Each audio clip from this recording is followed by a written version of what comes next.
Banigani, everyone. This is Professor Amin Ra, Professor Emeritus, California State University of Long Beach, former city councilman for the city of Compton, former Compton College Board of Trustees, and former Compton Unified School District Board of Trustees. And also with me as a co-host is brother historian, we call him Historian Joe Hembrick because of his in-depth richness of the history of our people going all the way back to the beginnings. He's a well-read, well-studied, and he presents. We also have the sponsor by way of the Community Education Network, Brother Rasha Key, who sponsors our Conscious Corner. And we thank him and his network for putting us on. And we got two dynamic guests tonight. And we want to welcome all of you that have tuned in, Brother Weezy and Brother Mashinda, along with Linda Shorter. And we probably have other people join us. And we're going to deal with the issue of reparations for Black people. This both dynamic duo who have just put on the National Black Reparation Summit, and they are well-read, well-studied. Brother Reginald Muhammad is a long-time struggler out of LA. He moved to Atlanta, worked with the nation for years and worked with, and still working with them in various ways. And at the same time, a professor at Spelman, I believe. And he's a long-time proponent of reparations for us. And also Brother Michael Muhammad, who's a long-time struggler out of Atlanta. Like they used to say about Atlanta, once you leave Atlanta, you're in Georgia. So they had to go and fight for their rights all the time. And they put together a good coalition of consciousness to get the two senators to turn the Congress around with their activities. So we are grateful for both of them being here. And we're going to have this discussion. And then what we're going to do, if they want to share any more words about themselves, they can by way of their introductional comments. And then at the same time, we'll talk generally for about 10 to 20 minutes, then ask questions and go back and let them make some more presentations. But how do you secure reparations for Black people, and how do you organize the masses and the national movement? Me and Reginald have had a couple of conversations about it, and I think that they're on the right track. So I'm gonna start off with Brother Reginald Muhammad. He can go ahead if he have any more comments about his history, about his biography, or his, he can go ahead and add that. And then we'll go to Michael, who will do the same. And then we'll get into their narratives of reparations and securing reparations for Black people. And at the same time, all the activities, their history of activities toward this movement, and being that one of the major groups that are in the lead for reparations for Black people. Go ahead, Professor Muhammad Reginald. Dr. Ra, salam alaikum, Abari Ghani, Hotep, and free the land. That's right. Yes, sir. All of them. Yes, sir, because I know we're talking to the entire family, and we don't leave anybody out in this important struggle. And Dr. Ra, I want to first off thank you for inviting me. I have been a long time, for those who don't know it, I have been a long time student of yours and many of the great warriors and many of the great scholars who have been on the battlefield, who I've sat at their feet. And I'm so grateful and honored that even though you retired from the campus, you're still on the battlefield, still doing the work, and still holding down the conscious community nationwide. And I'm just grateful and appreciative, because I remember so many Black consciousness conferences with Dr. Khaled, Dr. Karinga, and yourself and others, and all of the literally thousands of students that have been affected by your body of work. And I remember Dr. Khaled years ago calling you a long distance runner. And I see why, because even 20 years after I left LA, you still carrying the baton, and I'm thankful and grateful and appreciative to be on this platform to talk reparations. And at the end of the day, Doc, we're about complete reparations. And before we get too far down the road, we're gonna give you the definition and the audience of complete reparations. But at the end of the day, Doc, I'm a student working hard to become a better student.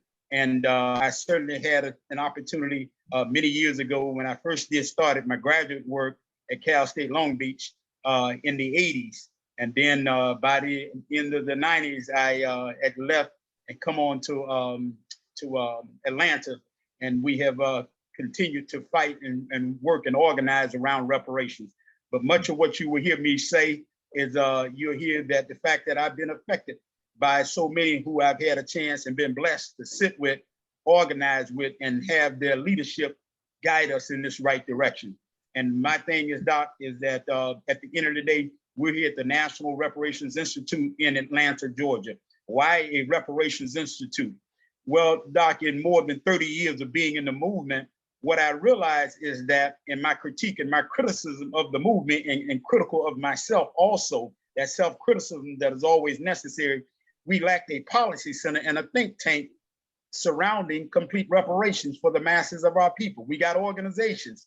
We're not competing with any organization. We're not competing with any individuals or leader. But what was missing, Doc, was a policy center and a think tank where we go 24/7, nothing but complete reparations for the masses of our people.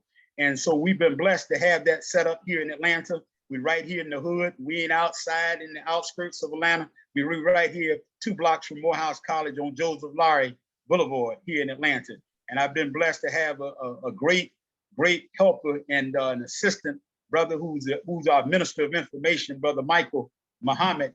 He'll be coming and joining us on, but the wealth of experience and setting up the think tank, Doc, years ago doing graduate work, my critique and criticism of the movement, it lacked a model and a methodology. If you tell me that the Japanese during the Civil Liberties Act of 1988 got reparations, then I can show you there was a model and a methodology in place. The Jewish people have gotten reparations. A host of people have gotten reparations, Doc, but Black folks have been organizing and marching and picketing and protesting and prayer breakfasts for reparations for over 100 years now. But why have we not gotten closer to the reparations goal and objective of securing reparations?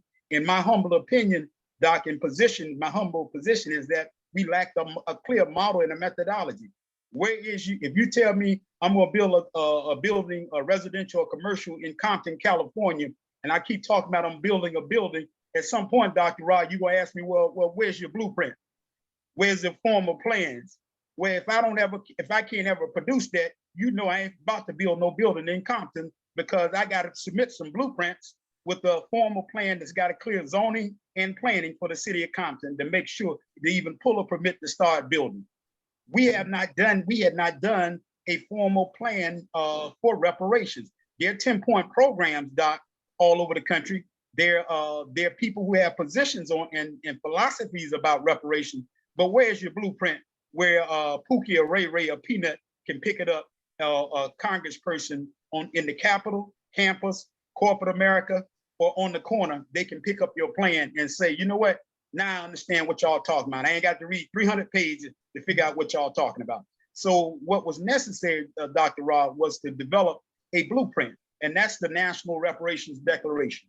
62-page document, clearly defining what reparations is, who owe us, why they owe us, how much they owe us, and why reparations is essential for all of Black America. And so we were blessed to do that, Doc, and make some strides and some inroads. The declaration sells around the country, and even in LA, I know there are bookstores out there that are selling it. Malik's Books, Queen Amina's out in Leimert Park, and other places. And we're going to be coming out there soon on a part of a 25-city tour, 10 states that we're covering to deal with the question of complete reparations. So I just wanted to say that as an introduction, Doc. There are a lot of people slapping reparations tags on a lot of stuff that's not reparations. And first off, let me clearly define reparations, Doc. And one of the things that I learned, Dr. Amin-Ra, you'll be familiar with this quote. The struggle for reparations began with the definition of the horrendous injury of African people, which demands repair. To talk reparations is to first identify and define the injury, to say what it is and what it is not, and to define the nature and its impact on the mind, on one's injury. Unless this is done first and maintained throughout the process, there is no case for reparations. Only an incoherent set of claims without the basis in ethics or law. Dr. Maulana Karenga, PhD. That's The Introduction to Black Studies. Yeah. So page 1, Dr. Ra, just to set the base and the tone for the conversation, and I know the title is How to Secure Reparations for Blacks in America. I'm on that theme and title. Page 1. The process by which a nation of people, complete reparations, the process by which a nation of people is provided with the means to repair, restore their condition, achieve complete decolonization, and make themselves whole through the ability to self-govern, self-sustain, self-defend with their own independent landmass, economy, education, culture, and high civilization. Let me read that one more time. The complete reparations, the process by which a nation of people is provided with the means to repair and restore their condition, achieve complete decolonization, and make themselves whole through the ability to self-govern, self-sustain, and self-defend with their own independent landmass, economy, education, culture, and high civilization. That's the definition of complete reparation. We were blessed to develop that, Dr. Ra, here at the Institute. And so our objective here, just to clear, our objective at the Institute is, number one, is to consolidate the movement. Dr. Ra, you and I know that we can name at least 14 or 15 organizations who are very strong that I stand on their shoulders and pull from their work, who are talking reparations and who are advocating for reparations. At least 15 different organizations, Dr. Ra. But at the end of the day, how do we consolidate movement? Number one, that's our objective. Number one is to consolidate the movement. Number two is control our own narrative. Number three is to implement the National Reparations Declaration. And number four, implement the collective culture model that will actually cure reparations for Blacks in America. So we're clear about those four objectives. And as Dr. Karenga told us, is that first off, you got to clearly define what you're talking about. Dr. Ra, with all the people you've had on your show in the last year or 2 years, the years that you've been on, what you will find if you ask them the definition of reparations, you'll get 100 different answers if you've had 100 different guests. So first off, let's consolidate the movement. Number two, control our own narrative. Because right now, Dr. Ra, is that you hear different voices. Some of them just jumped on the bandwagon for reparations now. And the problem is, Dr. Ra, is that there's segments of the Black petty bourgeoisie attempting to sell the movement out or trivialize the movement. You got white liberals that jumped on, white conservatives that jumped on the movement and everything. And if we're not careful, they are controlling the narrative and they're gonna tell us what reparations is. And at the end of the day, no self-respecting people will allow the enemy to define what reparations, control the narrative, and then tell you what the damages are gonna be. So our job here at the National Reparations Institute, number one, consolidate the movement. Number two, control the narrative. Number three, implement the National Reparations Declaration. And number four, implement the collective culture model that will actually secure reparations for Blacks in America. And so with that declaration for the first time, Dr. Ra,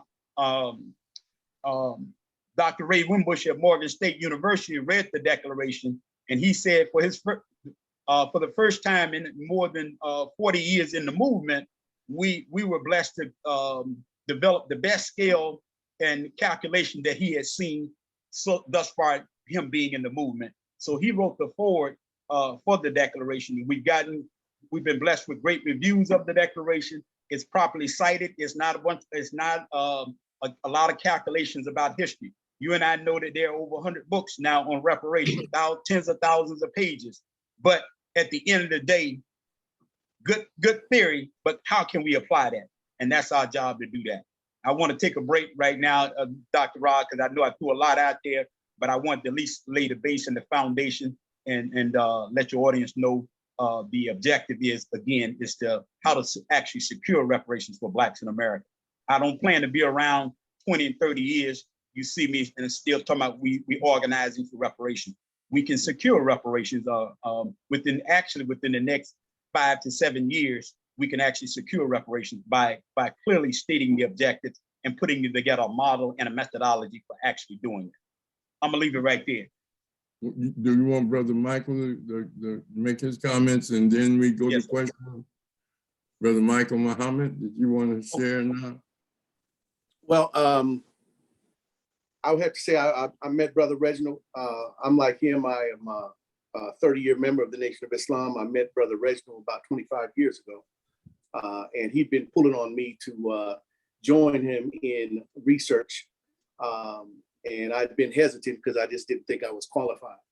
But one day we crossed paths and he told me about what he wanted to do in reparations and he needed my research.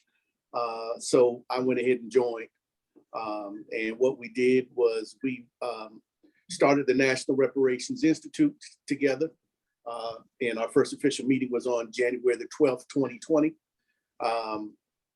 We co-wrote the National Reparations Declaration, and I was blessed to put together the National Reparations quantitative scale. So this is the first time that reparations has been quantified. And if your listeners would be so kind as to purchase the National Reparations Declaration, they can see how we break down what is owed to us, how much is owed to us, who owes us, why they owe us, and why reparations is essential. Our research goes into the 4 variables that we have studied. These 4 variables are land stolen from Black people, which is approximately 14 million acres. We'd say that from 1865 to 1965. Force-free labor of Blacks, 5 centuries of denial, neglect, inequality, and murder of Blacks, closing the Black and white wealth gap, which many who have written on reparations only concentrate on closing the Black and white wealth gap. And then our grand total on what is owed to us for just those 4 variables is over $83 trillion in value. Now that does not include dollars, that includes land, that includes resources, that includes equipment, that includes education, that includes the process for us to develop our own and depend on self. So when we talk reparations, we're not talking a check. We know that the American dollar has no value. So we would not be foolish enough to accept dollars. We need natural resources. We need equipment. We need to totally re-educate our people. This has been our process, and the National Reparations Declaration breaks that down. And I'll just stop right there and allow you to, because I know our time is limited. I'll stop there, and any questions we can continue. All right, we're gonna go to Brother Mashinda. Did you have any questions at this point, Brother Mashinda? You're on mute. No, good evening. No, I sure don't, not at this time, but I just thank you for your contribution, your presentation, and I'll look forward to hearing more, and maybe I'll contribute later on. All right, then. Well, Brother Weezy, did you have any comments as right now? Hey, Weezy? Okay, good afternoon. Can you guys hear me? Yes. Yes, sir. No, I don't have any comments. I'm just appreciative of the information that you guys are dropping.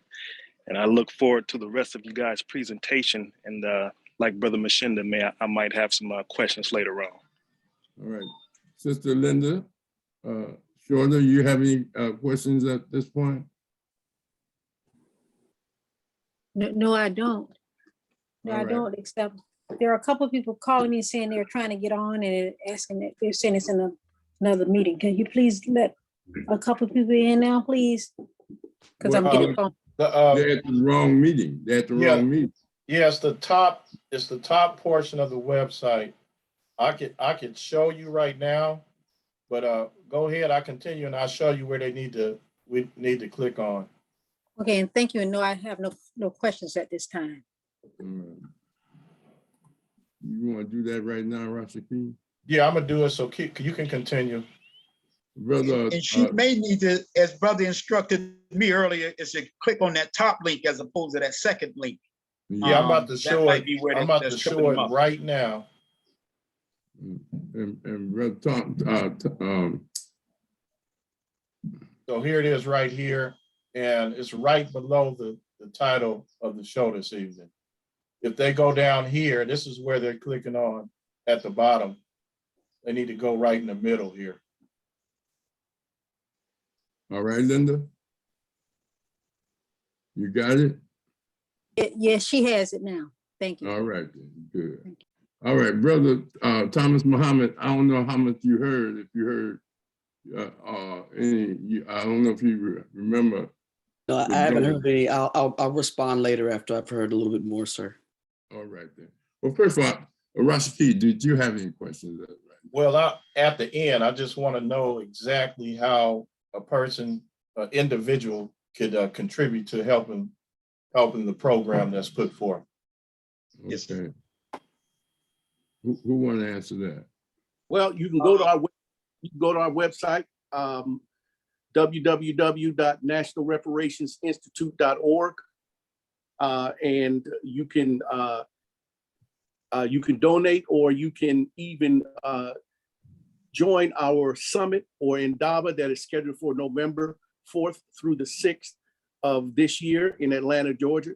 You can do it in person, or you could do it virtually.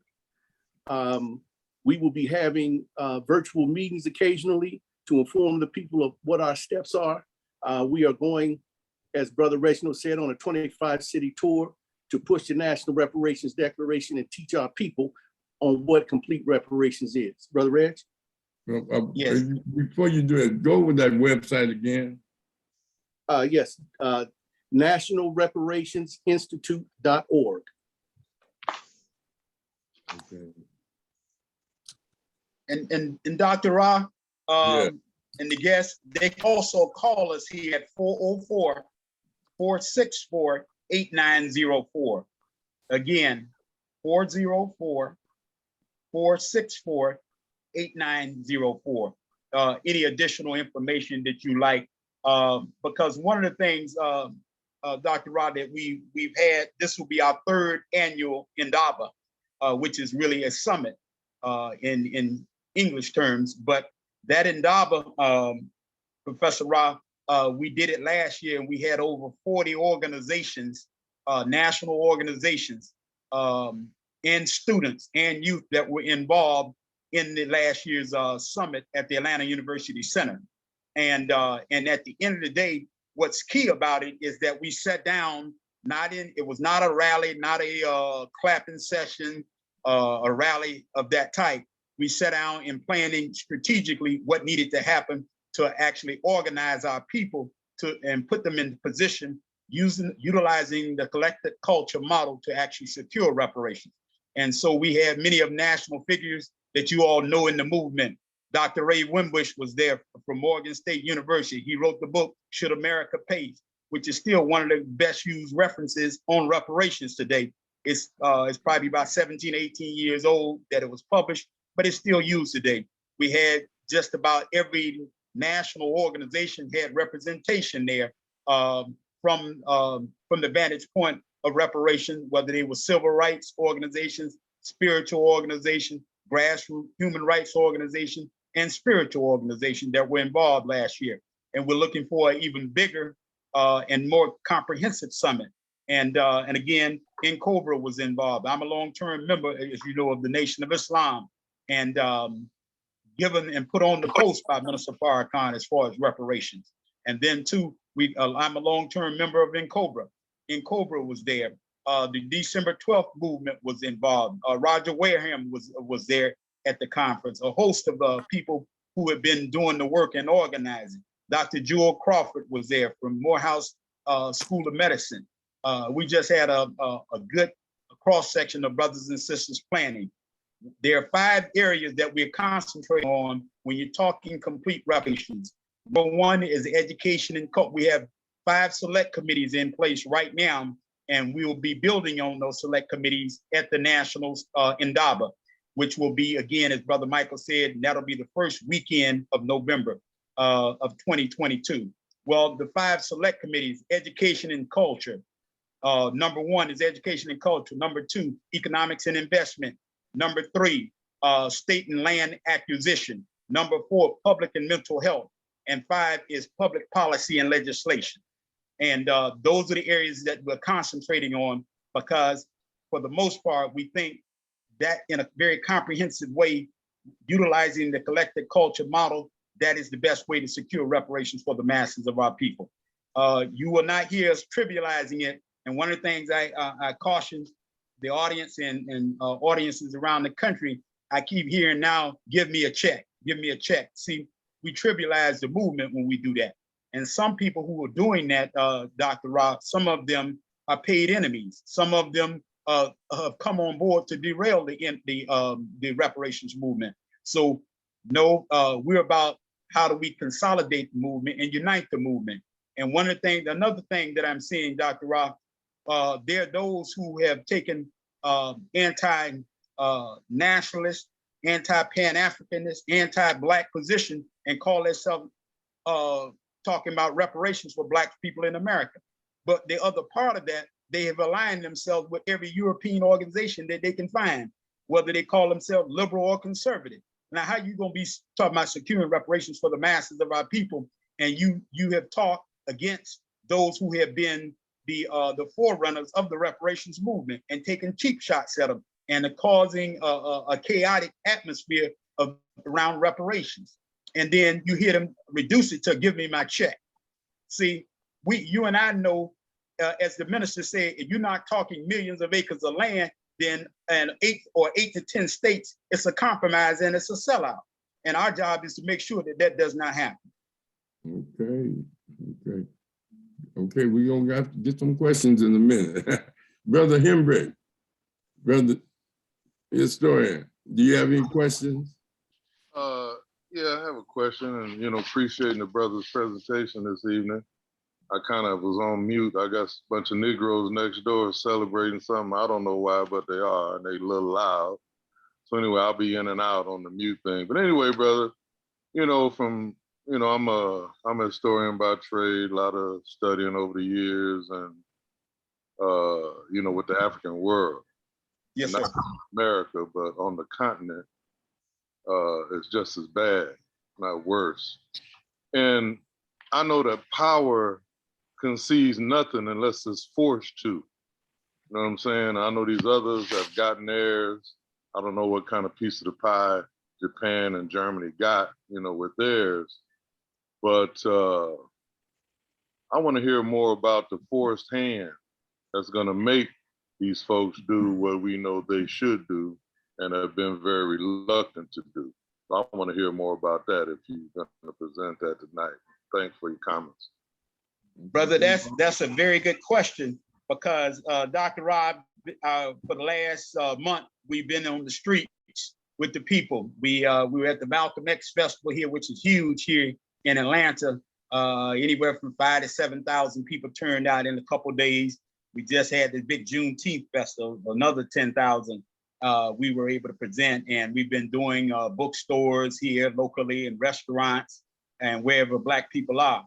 Well, at the end of the day, Brother Henry, not to avoid your question, that question comes up to me all the time. Well, Professor Mami, Black people, they ain't finna give y'all no reparations, brother. I don't care what y'all do, how y'all organize, they're not finna give y'all reparations. The white man won't this, or the white man won't do that. Well, Dr. Rob, what I've learned as a political scientist, and it is part of the collective culture model to actually secure reparations, is that what I've learned is that there is an international, Brother Henry, there's an international white ruling class. It's Hembrick. Brother what? His name is Hembrick. Hembrick. Okay. Brother Hembrick. Thank you. Excuse me. Thank you for the correction too, sir.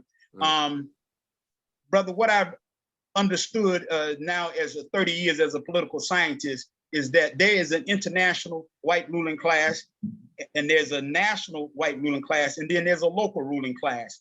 And what I've found at the national level here, all of their political and economic, all of their economic and political decisions are based on 4 components or 4 variables. They always make a political and economic decision based on number 1, will it help or hurt? Number 1, their power base. Number 2, their profit base. Number 3, their policy base. Number 4, their privilege base. Let me say that again. You won't find that in no textbook nowhere. This has been years of research struggle and being on the ground with the masses of our people. The white ruling class at the national level will make their economic and political decisions based on 4 components or 4 variables. Will it help or hurt? Number 1, their power base. Number 2, their profit base. Number 3, their policy base. And number 4, their privilege base. Let me prove that in no limited time. They'll make their decision on reparations once they see we're organized and we've clearly articulated what reparations is. So we had to do the declaration. You can read that declaration within about an hour and a half. Well, congressional people have copies of the declaration, and we'll be doing another mass mailer. You have a task force there in California. At least 4 of them I know and have consulted with about the work that they're doing in California. Everybody on that task force has a copy of the declaration, and I've explained to them the quadruple base paradigm. That's what is known as the quadruple base paradigm. All of their economic and political decisions are based on, will it help or hurt? Number 1, their power base. Number 2, their profit base. Number 3, their policy base. And number 4, their privilege base. What do I mean by that? Give me an example. When they shut down during COVID, the first wave of the COVID, Dr. Rob, they moved $2 trillion within about 2 weeks. Congress, liberal and conservative, Democrat and Republican, decided within about 2 weeks that they were going to move at least $2 trillion. They were going to put that in the economy. Why did that happen? Well, the Wall Street bankers, that part of that white ruling class said, I don't care what y'all do. Our bottom line is starting to be ill-affected here. Our power base and our profit base is starting to be ill-affected. That's what they looked at. Say, I don't give a damn what y'all do.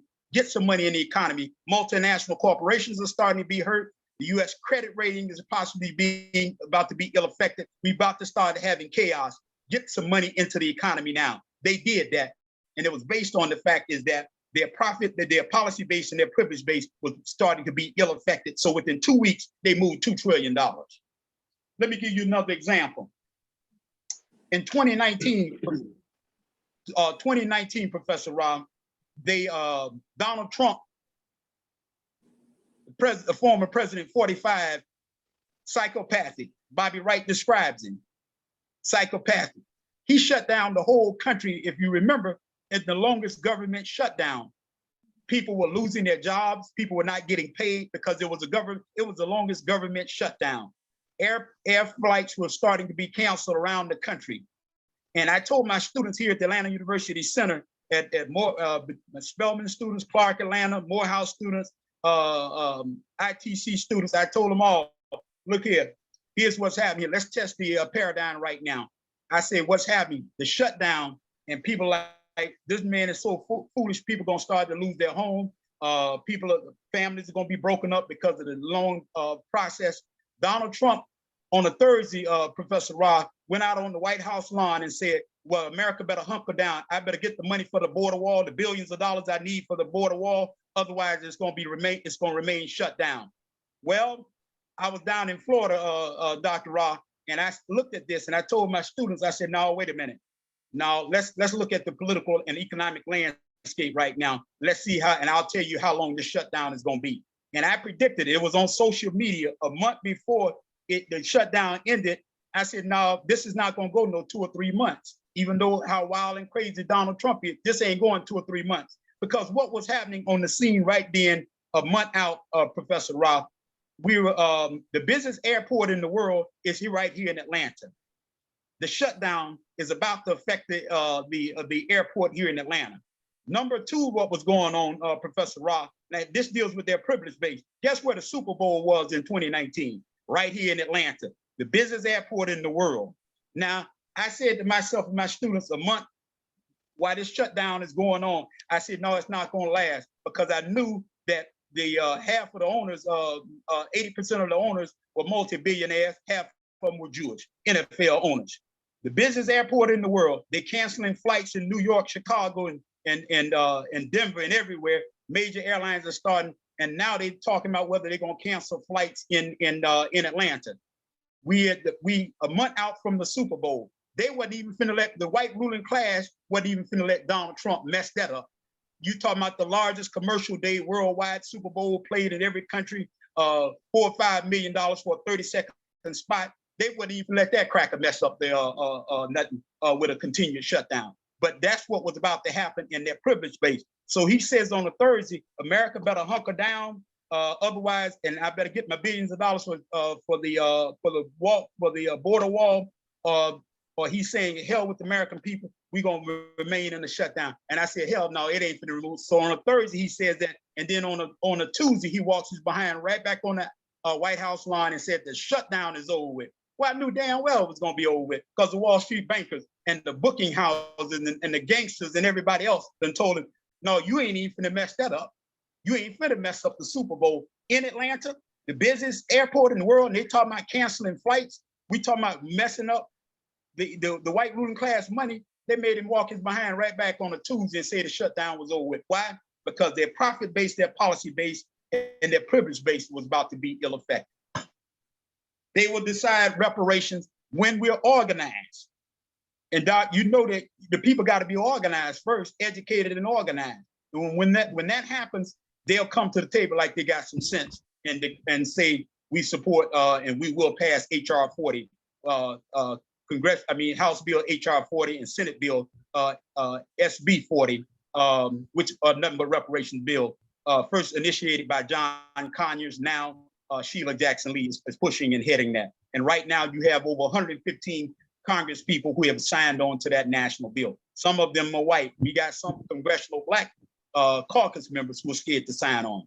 And Dr. Ra, anytime you find black people who are not in support of reparations, it's generally for two reasons. Their ignorance or their fear of the white backlash is why they don't support complete reparations for the masses of our people. I'm gonna leave it at that. All right. Hopefully I answered the question. Oh, that was excellent, excellent narrative. But Sister Monica, did you have any questions on the iPhone? No, I don't. Sorry. Okay. Well, I have a few. And first of all, I want to say again, thank you and Brother Michael Muhammad for being on the program. And it's just been excellent thus far. The first question is, how long have the Institute been together? The National Reparations Institute started in 2020 in January. Dr. Ra, what I did is invited a cross-section of brothers and sisters from different organizations. At our first meeting right here at the Institute, we actually have a location right here in the hood in Atlanta that we were blessed to purchase 16 years ago.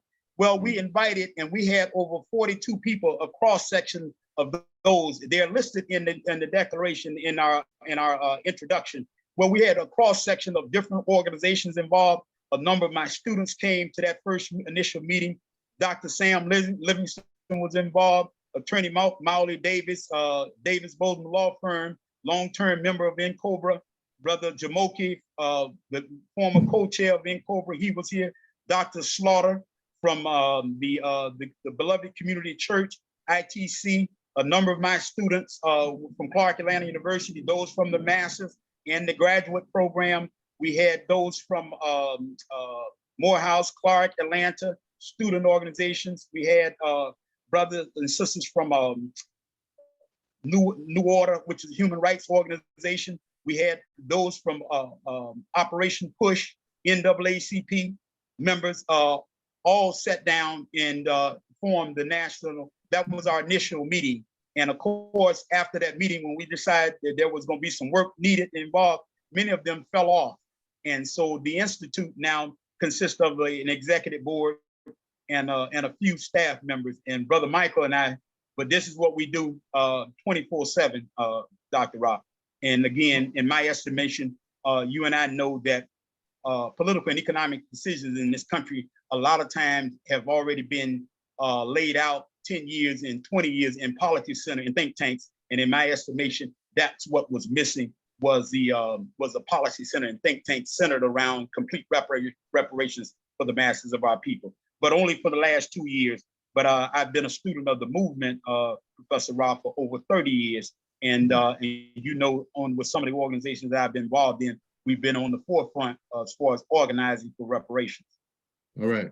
Now, what do you say to people that say that reparations for Black people is really an international or global dynamic and a historical dynamic, because the Holocaust of enslavement started before America became America, yes, the sir. colonies.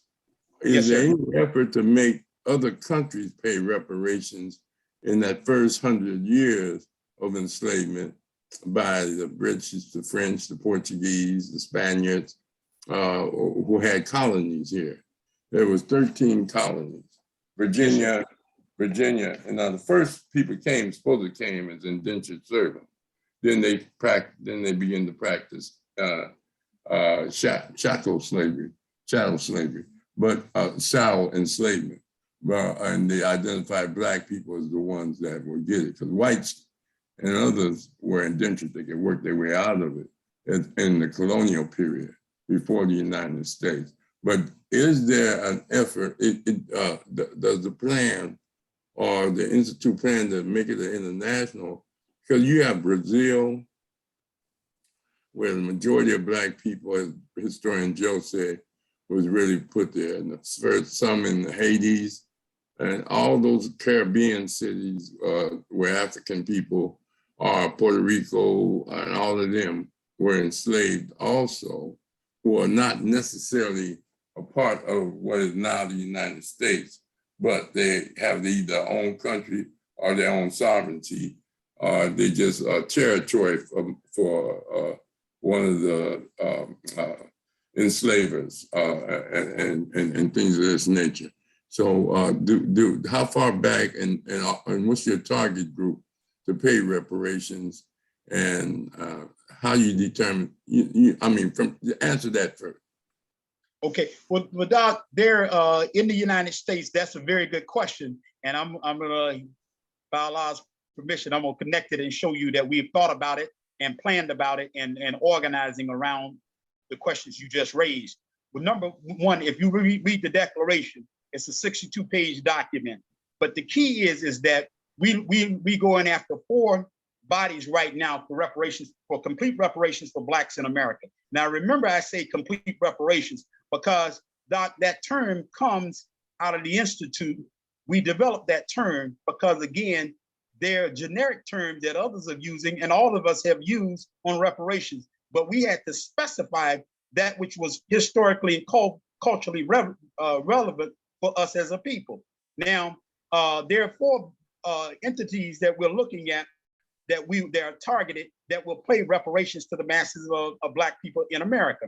Number one is we know the federal government and federal and state and local government. That's number one.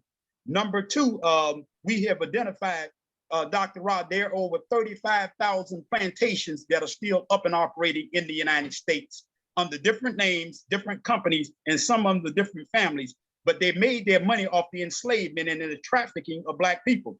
Notice I did not say the transatlantic slave trade. No, it's we call it we titled it the transatlantic enslavement and trafficking of Black people.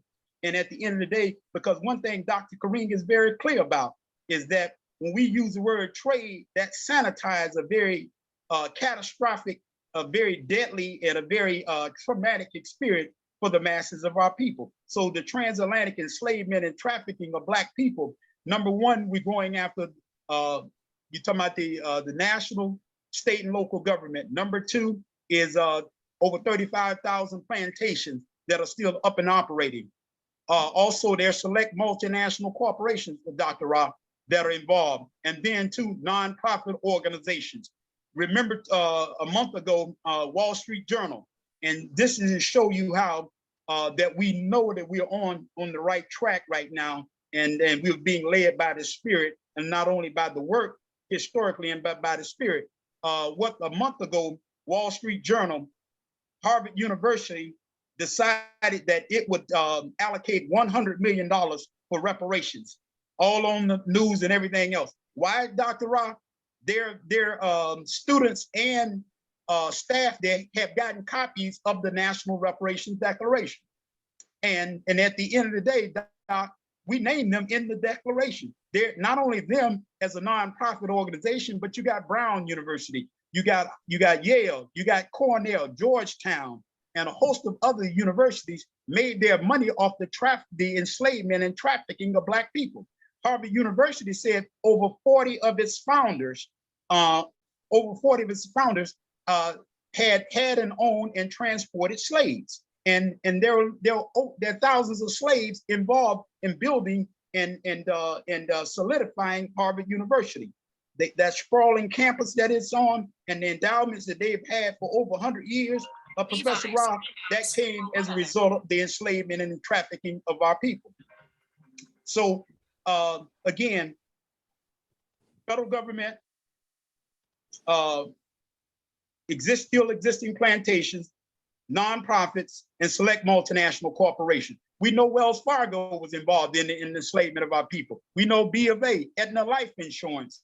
There are hosts of Chase Bank. All of them were involved and made their money off the enslavement of our people. And for those who need some references on the line, let's go back and revisit the work of Walter Rodney, How Europe Underdeveloped Africa. Let's go back and he shows you where the Lords of London banks were involved in enslavement and trafficking of our people internationally. You had the Barclay, Alexander and David Barclay, owners of the Barclay banks. So we know conclusively, Dr. Rob, that the insurance industry, banking industry, shipbuilding, and the industrial revolution rest off the backs of our people. Where did I learn that as a student with you all many years ago, Dr. Rob? And go back and read Eric Williams' book, Capitalism and Slavery. Go back and read Manning Marvel's one of his best works. He's done a lot of work that we can question later on, but go back and read how capitalism underdeveloped Black America. So there's a host of references out there that solidifies our position. So those are the four entities. And Professor Ra, you said, now how do we tie all of this in together? Because we know that all of us were ill affected by the enslavement and the trafficking of Black people all throughout the world. Well, at the end of the day, CARICOM, right now, and they're organizing CARICOM, the Caribbean nations, they're very clear on the reparations question. Go back and see the work 6 or 7 years ago, Dr. Henry Becker's work, Britain's Black Debt. So they're focused on those European nations that still owe the Caribbean. There's a law, there's a problem in Africa today. Dr. Ra, honestly, for my doctorate, there's a piece that I'm going to be publishing soon. It's called the African Union, the Missing Body and Voice for Complete Reparations. The African Union right now, you got the indigenous people and organizations organizing on the ground, but the African Union is absent in the voice and in the struggle for organizing for reparations. The quicker they get on board, the better we're going to be. If Africa does not secure complete reparations, Dr. Ra, I don't care what development program that you bring. I don't care what you suggest. If it's not about complete reparations for the masses of our people, even on the continent of Africa, it remains political peanuts and popcorn at the end of the day, if it's not complete reparations. And it ends up being economic and political patchwork if it's not complete reparations. So the summit that we have coming up, the Indaba that we have coming up, meaning the great sitting down, Dr. Ra, there will be brothers and sisters by Allah's permission will be from the Caribbean who will be there organizing, from the West Indies, from Brazil and other island nations that will be there and taking part from Central and South America will be there. That's our job, is to consolidate the movement. We didn't ask you about your ideology. We didn't ask you about your theology or your philosophy, as long as you agree with complete reparations for the masses of our people. And there's some argument, and I don't know if Brother Michael can answer this, that even the continent or some of the communities on the continent of Africa are due reparations also. from international bodies. So maybe Michael could respond to that with his research. What we're developing is called a branch of the National Reparations Institute. Is called the Institute for International Reparations. And what we've done is we've developed an international scale for quantifying reparations around the world. We know what happened during the Berlin Conference, and we know the 14 nations that were involved in the Berlin Conference simultaneously attacked Africa in 1890 at the same time Jim Crow was being passed in America. A lot of people think that that's a coincidence, but that is connected. And we have to connect the dots because we have to unify the whole worldwide movement. We know that the major players in the enslavement of Black people worldwide was England, France, Germany, Portugal, Spain, Belgium, Austria, Germany, Italy, just to name a few. These nations must pay. But first, we have to concentrate on America, and we have to knock down that dominance. As America goes, the world will go. So the challenge for us is first to gain reparations for Black people in America and help to unite the movement worldwide. One thing that has been missing is Black people in support of our people in the Caribbean and in Africa, in the Isles of the Pacific, and in parts of Asia getting reparations. So our process of uniting the movement in America also is developing to unite the movement around the world, because there has to be a worldwide movement among our people to get reparations worldwide. So we are working and operating in that manner. In fact, we are in touch with people with CARICOM. We are in touch with members of the African Union that want to organize, and we are working in that direction to get that done internationally. Okay, now, what about the argument that, you know, other ethnic groups like the Native American, and even though they were different ethnic groups among them, also do reparations, and that if we get it, then that opened up the door for the Japanese from the bombing of Hiroshima, Nagasaki, and all of that destruction, as well as the Native Americans. How do we respond to that? And I got one more question, then we'll go around again. Go ahead. Well, you know, the old adage is self first, then others. What has been our problem is we have always looked away from our condition and look at what other people were dealing with. We have to turn now. Look, in the Guardian magazine, the Guardian newspaper in London in 2017, they wrote an article and said that by 2053, the median Black wealth in America will be zero. Now we know 2053 is only 31 years down the road. We don't have time to turn around and look and try to solve somebody else's problem. We have major problems to solve on our own. In Atlanta, the median Black wealth will be zero by 2038. So we have to solve our problem first before we can solve anybody else's problem. So the concentration now through the National Reparations Declaration is to solve the problem of Black people in America first and foremost, then organize and help around the world. So that is our process. We can't, you know, the Japanese, there was a Japanese executive that said in an interview, I think with the New York Times back in the 90s, that they can't concern themselves with the Black people. They do business with other Asians. They help other Asians, and it is on the Black man to help himself. So we have to take that same mindset and build and get reparations for Black people in America first. We can't worry about what others are doing. We have to do for self and build our own just like everybody else. Okay. Now, what about this? The concept, and it's a very challenging concept when it comes down to reparations, because as you pointed out, there are a lot of groups already, well, they go all the way back to history, talking about the Free Man Bureau was a part of reparations, the 40 acres and the mule, and some people got it, some people didn't. And then you go around with the notion that, as you said, there's people that are in Illinois, I think they're talking about people can get grants to fix their house up or purchase a house. So some of those small cities or something. Then you got the argument about who you determine deserve the reparations. Is it a blanket thing with all Black people, or is it only those that can prove that they are descendants of a specific enslaver? Could y'all respond to that? Well, it's like this. It's like this. Let me give this example.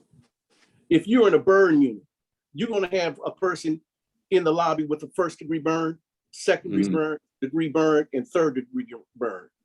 But you have to prioritize who gets what.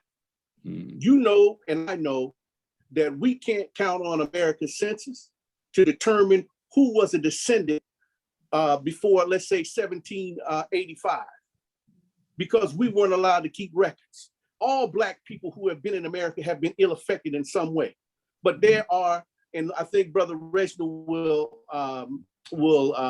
expound on it, but there are levels of reparations for our people. We know that certain groups of our people have immigrated into America after Jim Crow and our enslavement, but they have still been ill-affected by white racism and what we understand as white supremacy. So we don't have any groups or organizations that is trying to get reparations above us. That is the work of our enemy. And I'll allow Brother Reginald to expound on that, but that's the work of the enemy to try and split the reparations movement from that, from an internal standpoint. Good points, Brother Michael. And just to add, and Dr. Rob, one of the things you said earlier, remember now in 1988, the Civil Liberties Act of 1988, that's Japanese securing reparations for themselves. And by 1990, President Reagan was in office. He signs the bill for Japanese to get the billions of dollars that they ultimately received and the property that was taken from them and restored the Japanese people. We know reparations work, Dr. Rob, because after World War II,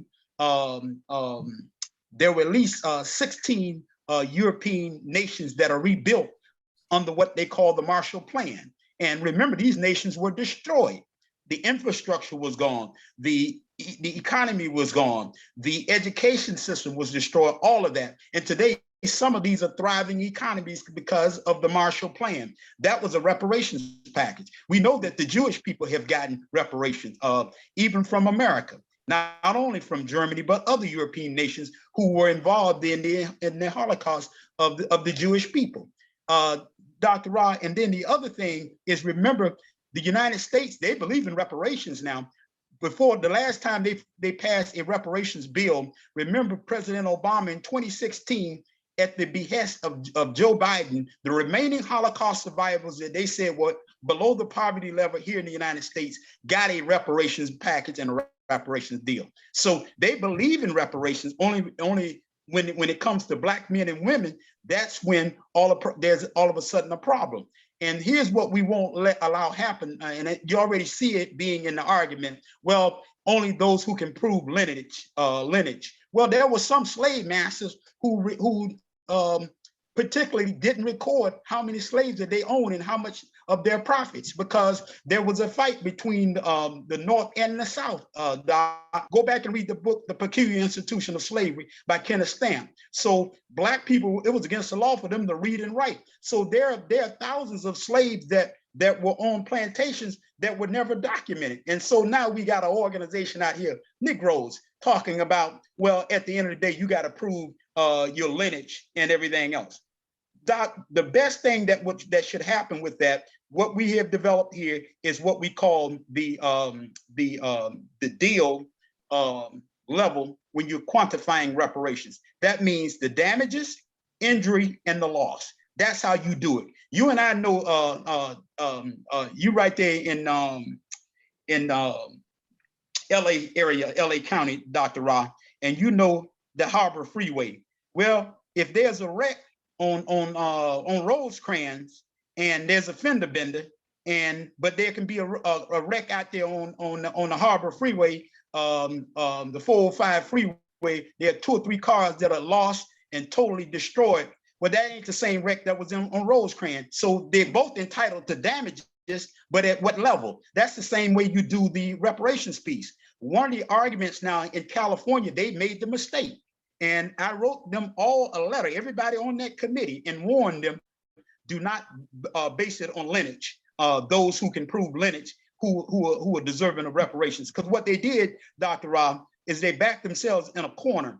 How Negroes gonna say, those who are qualified for reparations, first off, you gotta prove your lineage. And then, so they do this without doing any study, any population study, any demographic study, any historic references. They don't do any of that, no framework. Before they do anything, they vote and say it's going to be based on lineage. Now, where did that argument come from? The black petty bourgeoisie who just jumped on the bandwagon, and then white liberals and conservatives who really don't want to give you reparations.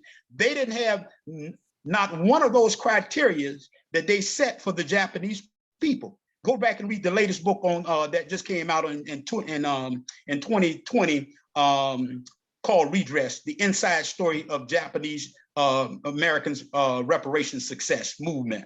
I have the book right here. It's a 365-page piece. They never set that kind of criteria for the Japanese people. They never set that criteria for the Jewish people. They never set that for even Native Americans who have received some forms of reparations in America. Now, because it's the black man and woman, and they know they owe us trillions of dollars, they have sent Negroes out to infiltrate and to dilute the movement to this. Well, if you can't prove lineage based, then you don't deserve reparations. Now, all y'all been in an accident, but at the same time, you have eliminated half of the population. And so what LA is going to see, that the outcry is going to be, y'all have eliminated, before you did any study and research, you said it's going to be based on lineage. And now watch what happens, Doc, when next year, when they already released the first 500 pages, and next year the remainder of the report is due. The outcry from the population is going to be, well, hell, y'all missed tens of thousands of black people who deserve reparations from the state of California. But now you base it on lineage, and some of them can't prove lineage. Yeah, See, that's the problem.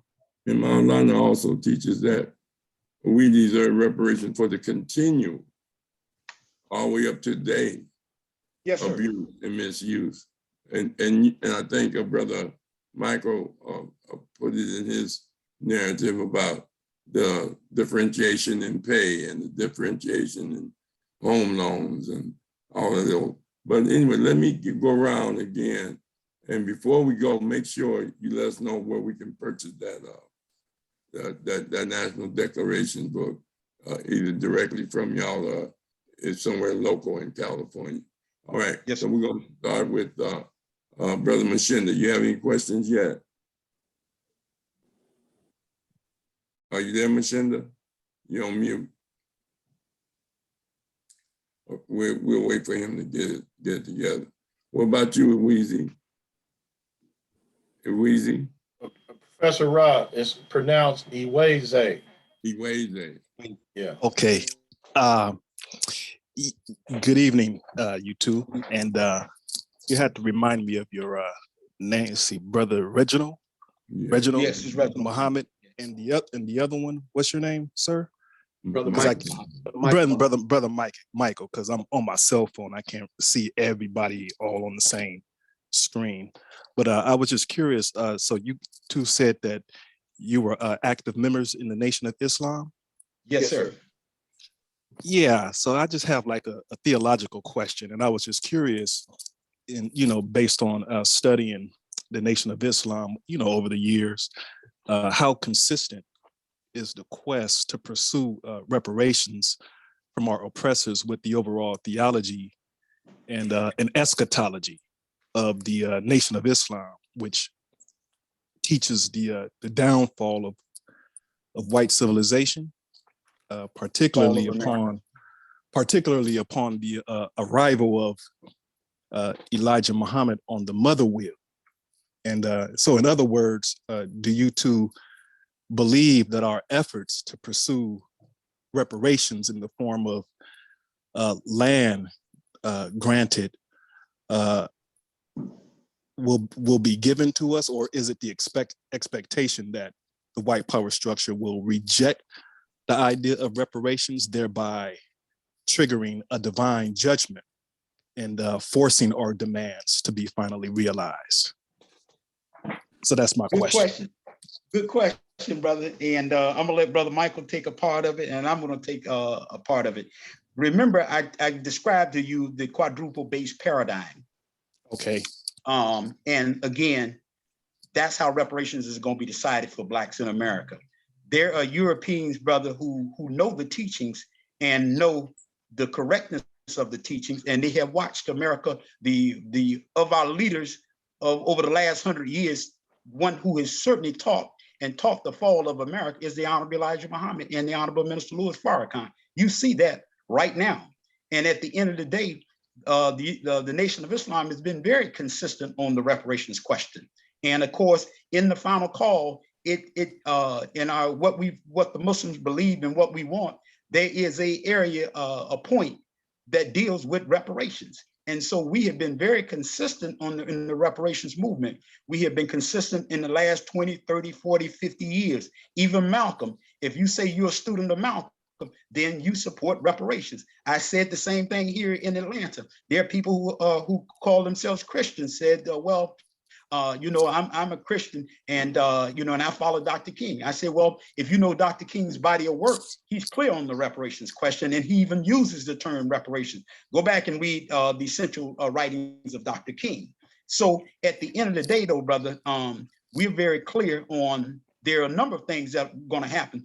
We will get the millions of acres of land for 8 to 10 states. That will happen. One of the things in the declaration, Brother Michael has done an extensive work on key states, and he has them broken down in the appendix of the declaration. Some of the key states that ultimately Black people will have, because it's ability for produce, livestock, how you sustain, how you build and develop for people.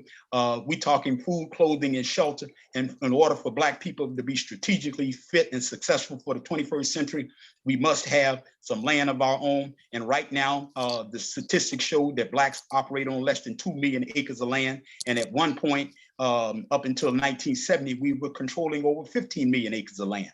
And so, yes, we believe that. And we're not, and Black people, and some people are like, man, well, we're not going anywhere. No, we realize we're not going anywhere. They're going somewhere, many of them. And a lot of times, brother, if we just start to migrate to certain areas and start to look at the power that we have, we'll be able to take those states anyway.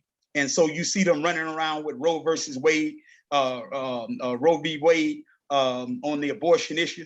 White folks are afraid. Their demographers have said that there's a loss in population. They have a zero birth rate at this time. So they're worried about that. And so they're chaotic, and their response is chaotic because they're threatening with jail and even killing their own for those who would say that they're in support of abortion and who want to have abortions. So it's an issue. But as you talked about the theology of the Nation of Islam, brother, that theology, yes, we believe that 100%, and we follow and practice and advocate that. But as the minister told me years ago, he said, brother, we talking about, we have scientists, we have engineers, doctors, lawyers, and political scientists. Well, I'm a political scientist, brother, and from the political standpoint, we stand very solid. And the nation has always supported reparations movements around the country, even when movements and organizations, they'll tell you that Minister Farrakhan and the nation has funded efforts for reparations, even when our name is not even nowhere to mention, and sometimes not even participating in those movements. Right. And so we're very clear on that and very consistent with that. And my niche, brother, I don't claim to be a spiritual leader. I don't claim to be a lawyer or a legal mind. I don't claim to be an engineer or a great educator. I'm a student of the movement, but I am a reparationist, and I stay in my lane, and my lane is reparations. And that's what I've been called to do, is to make sure that we secure reparations for the masses of our people. So that's what you get and in the Declaration, it is not a spiritual text. Yes, it's because that's our base and our foundation. And when you read it, you'll see that that's our base and our foundation, but it does not deal with the esoteric or the theology as you can pull from the Bible and the Quran and some of the teachings. But what you'll see in there that we call for 8 to 10 states in there, millions of acres of land. So we're very clear, and there's no contradiction there with how we have developed and laid out the National Reparations Declaration. Hopefully, did I kind of answer your question, brother? Oh yeah, 100%. Okay, Thank good. you. I Thank appreciate it. Yes, sir. Good question, Iwezi. Yes, sir. Brother Michael, did you have any comment on that question? No, I think Brother Reginald handled it fine. I don't need to go any further. Okay, then. Mashinda, you back? Mashinda, we can't hear you.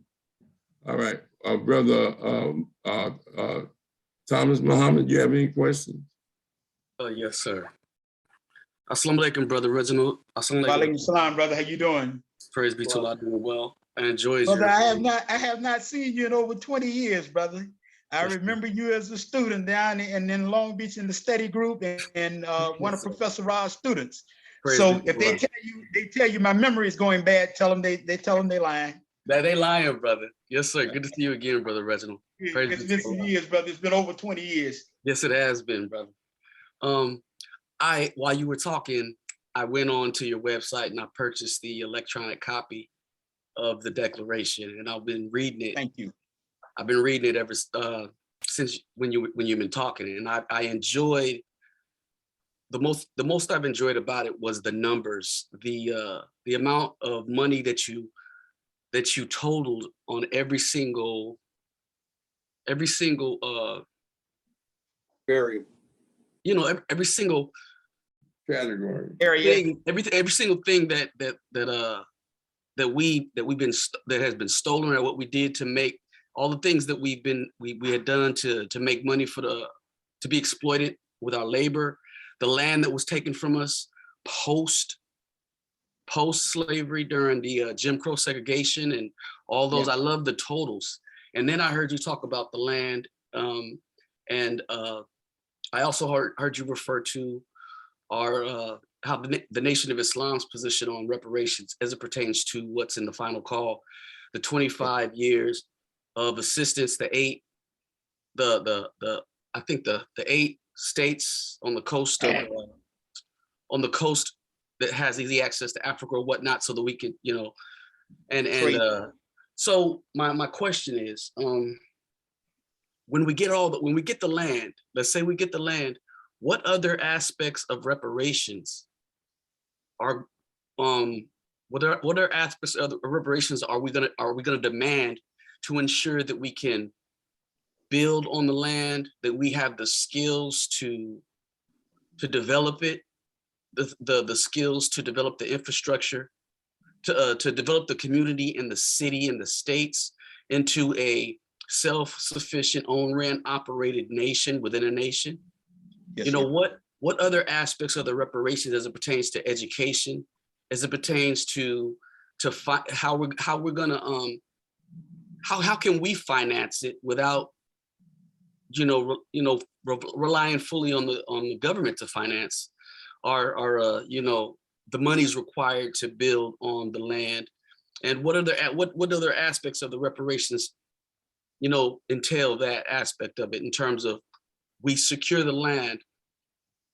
How are we going to build on the land? How are we going to maintain it, make it into a nation, make it into a self-sufficient community? What other aspects of the reparations does that entail? Well, Okay, if you want to take some of that, and then sure, whatever. if you read the definition of complete reparations, first of all, in the definition of complete reparations, I'm just going to touch on a few things there, dear brother. What we want here, and when I mention it, I can't find it, so give me 1 second. You got it on the screen, brother Michael. Okay, but it's the process by which a nation of people is provided the means to repair and restore their condition, achieve complete decolonization. Now, complete decolonization means complete re-education of our people. We have to do that. what we have developed and what we are in the process of developing is a center by which we distribute our reparations. We need equipment. We need farming equipment. We need computing equipment. We need equipment on how to build and how to maintain our power plants. There are already cities available to us. We don't have to go now into the underbrush and build. What we have to do right now is to maintain what is there and improve what is there. But we have to be taught. Now, we're not going to accept everything that America has to give, but America is going to have to pay the bill for whatever training we get. We're going to need a whole new medical process. We can't stand and be under this medical apartheid that we've been under. So we want to have to go to other nations and develop a medical system. These systems have to be in place. This is why we have the 5 select committees on education and culture, on economics and investment, land and state acquisition, mental health and public health, and public policy and legislation. Those 5 pillars are the foundation by which you build a nation. And we must do that. So America has to, as Thomas Jefferson said, when Thomas Jefferson offered to recolonize us and relocate us, he said that they would have to provide weaponry, seed, and mechanisms by which we can farm and maintain ourselves for 20 to 25 years. That is a process that America has to do. But it doesn't necessarily mean that America will be completely involved in how we retrain our people. We will choose how we retrain our people. But the first thing is to re-educate our people. And we have to have a national center and distribution center, just like when someone comes from a foreign country and wants to become a US citizen. What does he first have to do? He has to be re-educated. He has to understand American history. He has to understand questions and pledge his allegiance to America. And he has to refuse his nation anymore, because I'm no longer an Iranian, I'm no longer an Angolan, I'm no longer an Austrian, I'm an American now. So this is going to be the process by which we go through. And what our people have to understand is that when we get reparations and when we get land, it's not going to be a picnic. It's going to be a building process. Remember, we've been under 468 years of mental, physical, spiritual, and economic slavery. This process is not going to be changed overnight. So we have to be ready to go and deal with the process by which we have to rebuild our people and make a new nation. And we know that everybody's not going to want to go. We know that too. Brother Michael, let me add to what he's saying also. In that process of complete reparations, remember the campaign and the mindset has to be complete reparations. In that complete reparations package, we know that historically Black colleges have to have some billions of dollars in endowments to be sustainable and to be successful for the remainder of the 21st century. That represents a part of the reparations package. Also, Black farmers who have been cheated out of their land, the equipment, proper seeding that has to come about. That's part of the reparations package. Complete reparations also links us to the indigenous and African people throughout the diaspora. So we will be doing part of the complete reparations packages that we starting to do trade with Africa, starting to do trade with other countries around the world. Give an example, we talked about the public and mental health. We know Cuba has one of the best medical systems in the Western Hemisphere, and they have supplied doctors throughout Africa. They would have, and they've always had a relationship with us here in America. Those who subscribe to, who understand the nationalist, Pan-Africanist perspective. And so that's a part of it. Then too, part of it, give an example, is that there must be free vocational training. For we know Pookie and Ray and them and Sinead and them may not go to anybody's college or university, but how do we develop they must have at least free vocational training. And so that comes with the mindset. What we've done, brother, is identified a skills bank. And when Brother Michael's saying, yeah, they must, but there's so much that we have to do ourselves. Right. And remember now, whites, Europeans cannot give us reparations. There's restitution that they owe us. There's land that they owe us, but to repair the damage, the psychological, the spiritual, the psychological, the trauma that has happened. Remember, our people have been terrorized, traumatized, tortured, and tormented for centuries. So what we've done is identified, when we say public mental health, well, who are some of our experts in the area of public and mental health? We know that Dr. Naeem Akbar is still around. We know the former great work of Dr. Kobe Cambone. We know the great works of Dr. Francis Cress Welsey. They have all produced students that will help us in that process of healing and the process. We know that we have great spiritual leaders. We know that the Honorable Minister Louis Farrakhan has laid the base and the foundation, and other great spiritual warriors. We know that we have, from an educational standpoint, we know that we can come up with a Black African-centered paradigm that is contrary and that will help restore our people educationally. So we're talking, again, complete reparations.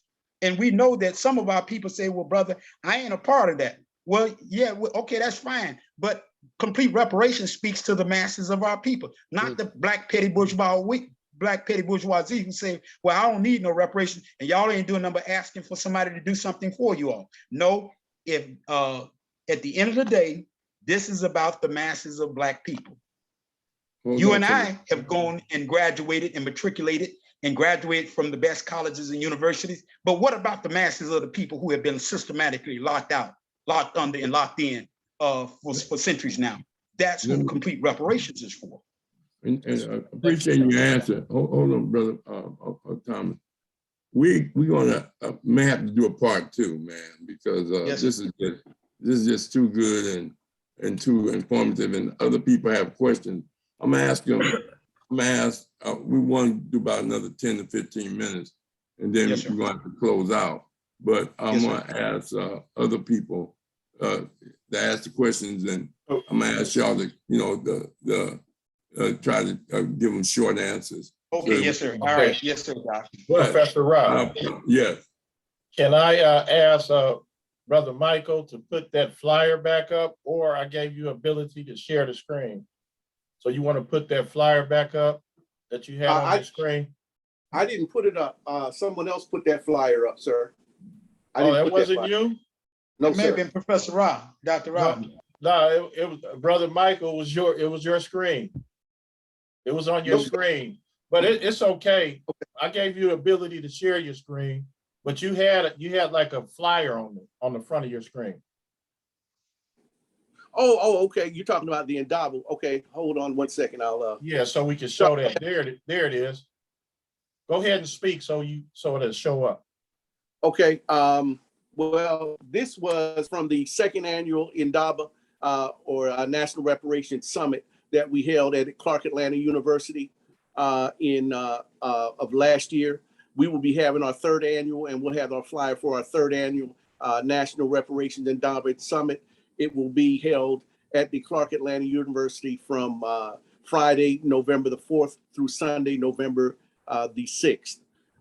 We will have the open door public meeting on Friday, and then we'll have closed door meetings on Saturday that would be concentrate on the select committees and the development of policies and procedures and organizing and uniting the movement and controlling our own narrative. That is our process, and that is what we want to do. And as Brother Reginald had mentioned earlier, we will also be including other reparations organizations nationally and internationally, and to unite the movement worldwide. So that is what we're going to be doing. That is what we're working on now. We're in the planning process now, and we're asking people to go to the website at www.nationalreparationsinstitute.org and register for the Indaba in November, and buy yourself a declaration and share it with your friends, and talk to people about what you find in the declaration so that we'll have the maximum amount of participation we can. and the Indaba will be held virtually as well as in person. So we are really looking forward to a big turnout for the Indaba this year. Right. All right, brother. Sister Monica, did you have any questions? Yes, I'm not sure if it's a question, but I have I don't know if Brother Reginald Muhammad has heard about this, and there's something I believe that we're trying to do in the United States is that we're trying to pretend that racism and slavery didn't happen. For instance, I don't know if you saw, first we started with the whole critical race theory, and that we're not allowed to talk about that, and let's not talk about that. But now I was reading something where the Board of Education in the state of Texas has decided, I think this was July 1st, that somebody brought up something saying they think they want to change in their textbooks. They don't want to use the word slavery anymore. They want to teach the children at the elementary level that it was involuntary relocation is what they're going to, and I feel like that's a whole thing where we're trying to make slavery go away or pretend that it didn't happen, just so that we don't have to do anything. Like we don't have to, we can't demand reparations. Like, what are you guys talking about? It was involuntary relocation. That's all it was, Like, so what do you think about that? Well, again, that's another way, because they know what's coming around the country and around the world. They know that we're organizing, just like I told you about Harvard University. And now what you're seeing, select multinational corporations and governments, because they know we're coming. The declaration has been out over a year, and it's sold, I'm seriously, throughout the United States, and we've shipped it out of the country too. At the end of the day, they know what's coming, and they know that there's a declaration out there. So they're trying to soften the blow. Harvard University talking about, well, we're going to allocate $100 million. Well, by the time Brother Michael does a quantification and looks at what they owe, it may be some billions, it may be $2 or $3 billion that they owe. And so now they're trying to, soften the blow. They're trying to cover it up, because they know if America is ever going to be successful and we're going to get over the problem of wicked white supremacy and the atrocity that has been inflicted upon Black people, we're talking complete reparations. And they know our rise really means some of their fall. And they know it's coming. And so that's one reason why they're attempting to do what you're saying, Monica. That's what they call public policy. And so that's one of our jobs. And my job is to ensure in the select committee, we have Dr. Rob, we got, you would be thrilled about this. We ain't just talking, but we will have final reports and recommendations coming out in the form of white papers and position papers on those 5 areas. So our people will be updated on and clear on what we're talking about when we say complete reparations. Congress will get copies of the declaration. There are Congress members who already have copies of it. And then of course, the state of California is doing, has moved forward. Again, I told you where I thought where some of the contradictions were and some of the problems were, but we helping them out, because they have at least 4 of them on the committee I have been consulting with over the last 6-7 months.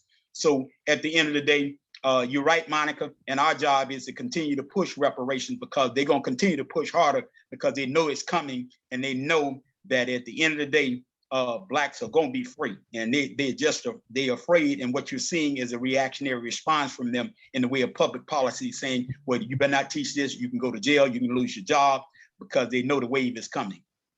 All right, Monica, that was an excellent question. And if you have any information on that policy, could you, make sure we get it, because we want to post it. And I don't know how they're going to deal with Galveston, Texas, and Juneteenth. But anyway, what about Linda? Linda, you have any questions at this point? No, I don't, no questions at this time. All right then. Brother Hembrick, at a closing question? Yeah, a couple of things. I still don't have a clear understanding of the pressure that's going to have to be brought to bear for them to give it up. And number two, first brother that spoke, he spoke about the 400 years of enslavement and what we've gone through. Actually, it's 3,000 years. And across the northern part of the continent and the southern part of the continent, is being occupied by invaders or the descendants of invaders. Okay. So the Arab nations across North Africa, because the only type of African is a black African. Okay. And those people that's controlling the North and the South are not. Exactly.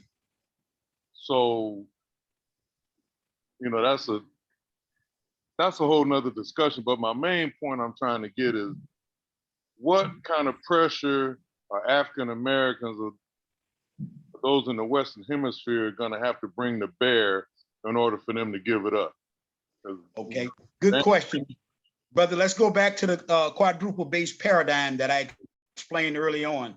Yeah. And what's in that paradigm, and it's not just a theory anymore, I can prove it in no limit of time. Let's go back to the power and the profit base. Brother, you know what makes up their power base, brother? It's a mindset of white supremacy. And then two, also that makes up the power base is their military.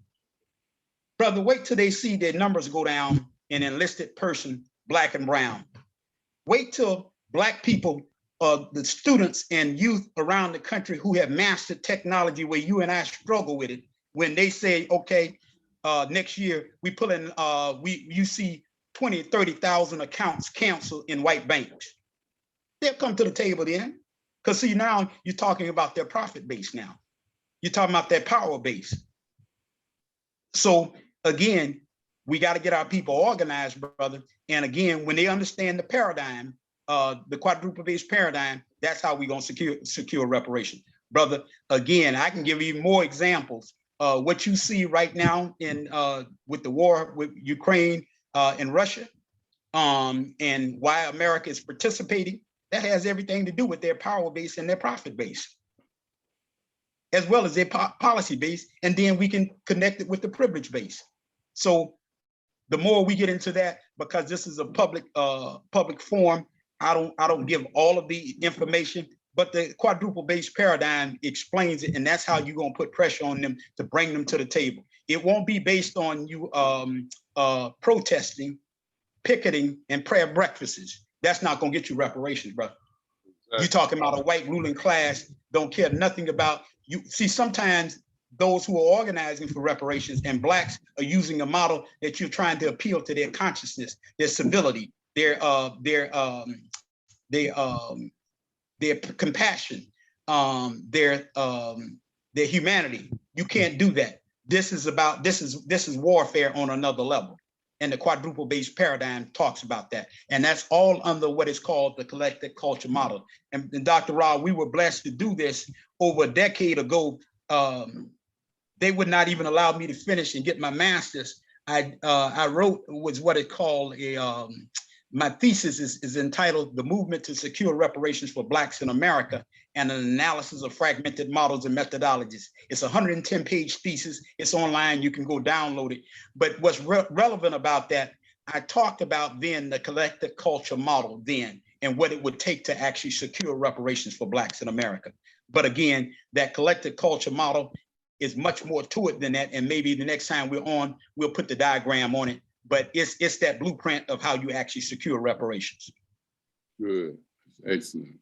And just to say one thing on it, dear brother, the U.S. Navy has already come out with a map on the redistribution of land in America. They know it's coming. Yeah. They know it's coming. What it is, we're holding up reparations and we're holding up us getting our land. And we got to stop this, because the only thing that holds us back is ourselves. So America's ready to give it up. It's just time for us to take our place, brother. So that's why we are going on our 25-city tour to teach our people on reparations. And we're also going to tell our young students don't go in the military. We're going to tell our people don't bank at white banks anymore. They're not doing anything for you. We're going to give the history on these banks. We're going to give the history on what we did in the U.S. military to help America to remain a world superpower and what America did to us in return. Remember, they experimented on Black men in the U.S. military with LSD during World War II. Remember, during Vietnam, they dropped DDT and other chemicals on Black soldiers and experimented with the marijuana and heroin with Black men. Then we have the Tuskegee experiment. Then we have the smallpox. Then we also have to deal with what they did with the polio vaccine. They have been doing a litany of things to our people that have been hidden from our people, and we need to bring that to the surface. So there are plenty of things that we can do to put the pressure on America. We just have to pull the cover off, and we can't punk out when the pressure comes back on us to stop. All right. Brother Rashaki. Yes, sir. Powerful, brothers. Man. Hey, I can't wait for the second one. We need this information like we need us. So this is beautiful. I thank you wholeheartedly, and can't wait for you to come back. Right. So, Brother Michael, would you speak about just some of that map that you gave me the opportunity to look at some months ago, brother? Talk about just a little bit of that map, brother, without giving too much of it. Well, it talked about the Black section, which would be many of the southern states. Mm-hmm. It talked about the white section, which was many of the New England states, from Pennsylvania to Maine. It talked about the Muslim section. They even have a Muslim section that includes Michigan and Illinois and parts of Indiana. They talk about the American Indian section that includes Oklahoma and Arizona, New Mexico, parts of California, Wyoming, Idaho, North and South Dakota. They talk about giving parts of Texas and Southern Arizona back to Mexico. So they know it's coming. They know it's here. And Dr. Rob, before we go off, thank you, Brother Michael. Before we go off, Dr. Rob, I cannot emphasize enough that quantification scale. That is the first time you'll find hundreds of books on reparations, and you got even white scholars that some of our Black leaders in the reparations movement have relied on to quantify and calculate the numbers. But Brother Michael, after weeks and weeks of trial and rewriting and editing, developed a scale that can be retrofitted for any African nation at the national level here in the United States, the state and local, and as well as the municipal level. That quantification scale can be retrofitted and used to quantify and calculate reparations for the masses of our people. And that's very key, what's in that declaration. And Brother Michael, you all don't know his background, but if you've ever flown into Atlanta, the brother who was one of the senior air traffic controllers who trained hundreds of them, that's the man right here who developed that scale for us. All right, good. But let me just say this right quick as we get ready to announce what we're gonna have Wednesday. And then Brother Reginald, I'll get with you on the next time we can schedule you. Yes, sir. You and Michael. But you know, a lot of people don't remember the topographical tour, Brother Michael. Yes. And Dr. Khalid went traveling from dot to dot. The whole, yeah, that's right. And the how we would defend ourselves by clogging up the freeways and all those type of stuff. You know, I mean, we got a lot of lessons from the nation. The other thing is that we've tried to build a Black United Front. It's not easy to build a Black reparation front. We had to include what we call cooperative relationships in the area of what you would call Operation Unity. Cooperative, a sense of cooperative leadership and decision making. How we gonna? It took us a year and a half to be able to make a constitution for the Los Angeles branch of the National Black United Front. Yeah, okay. And me, Brother Kwaku Duran, and a bunch of other people from different organizations was chosen and selected. And I was selected president. It's not easy. Because the first thing you want to say is, can we let white people in? You know, and the socialists and that are black. And I mean, you know, my issue is that a cooperative decision making. How you gonna make your decision? Who gonna have votes? How you select the leaderships of your movement? Principles of cooperation. That's what we use that. Principles of decision making. Principles of unity. Why are we? Principles of why we need reparation.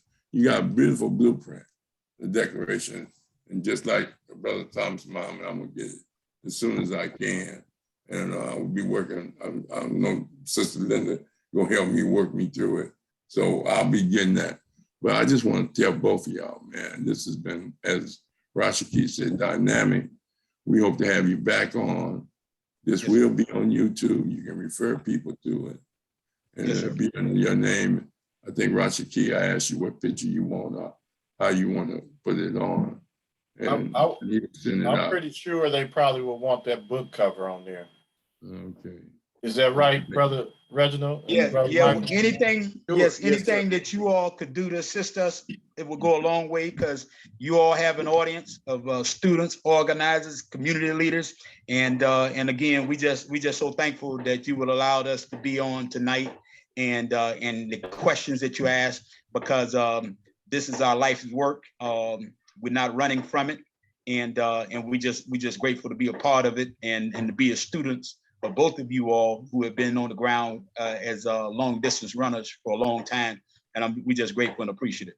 And we will be posting the declarational cover on our must-read list on the website for Community Education Network, as well as other information that Brother Rashaki thinks should be on there and recommend people to get to. I want to say this to you. The grains of sand are few on the ocean floor in comparison to the many things we offer both of y'all for your wealth of knowledge and contribution to our mental, cultural, spiritual, and physical liberation. This has been one dynamic presentation on reparations. Most of them, like you say, have not done the reading, the studying that you two have done, the calculation, the networking that it takes to build a movement. And we predict to you good fortune. And we will be asking you to come back on. So Rashaki, would you go ahead and close us on out? And oh yeah, y'all can tune in anytime. We have Mondays and Wednesdays. We even here on the 4th of July, a holiday on Mondays and Tuesdays. But anyway, Rashaki's gonna close us out. Dr. Ra? Yes. Dr. Ra, can I just say, it'll take me 30 seconds real quick. Dr. Ra, again, thank you and the audience for allowing us to be here. Let me close out with this. For the remainder of the 21st century, we must produce thousands of great thinkers who are great builders and thousands of great builders who are great thinkers. Then and only then are we prepared to take our original position on top and at the center of the world stage as a proud, productive, proficient, and powerful people. We'll do it with complete reparations. Thank you all. All right, good. That was an excellent closing statement, Brother Mike. Excellent, excellent. Appreciate it. Okay, so on Wednesday, we have Dr. H. It's a colleague of mine. We work close together at Centennial High School with our students. And his topic is why minorities need to invest their money. So that's what we have Wednesday. All right, Professor Ra, anybody for Monday? I think Mike wanted to say something in closing. Brother Mike. Hey, Mike, go ahead. I just want to say real quickly, it doesn't take great numbers to make a change. Remember, when America wanted Texas, they sent 20,000 people into Texas to take the territory, and they took it. Germany put the world on its feet, on its heels, with just 17 million people when there was a population of 2.5 billion. During the Russian Revolution, they sent 350,000 people into Russia during the Bolshevik Revolution to turn Russia on its heels. So great numbers is not what it requires. It is a collective will. So that is why we have developed the collective culture model, and we have developed the quadruple-based paradigm, because anything we determine to do is possible. That's all I wanted to say. And Malcolm said, who care about odds? They send you over there to face 800 million Chinese, you know, in the Vietnam War. So who care about odds? You know, but go ahead, Rashid. So that's about it. Let me just tell y'all again. We will be having you back. I will be meeting with Reggie and staying in contact with both of y'all as far as what's going on in Atlanta. I got a grandson out there, and my sister-in-law, my wife's sister lives in Stone Mountain. So so I'm just gonna stay in contact. All right. Yes, sir. All right then, brother. All right, each one teach one in Conscious Corner. Everybody have a good evening.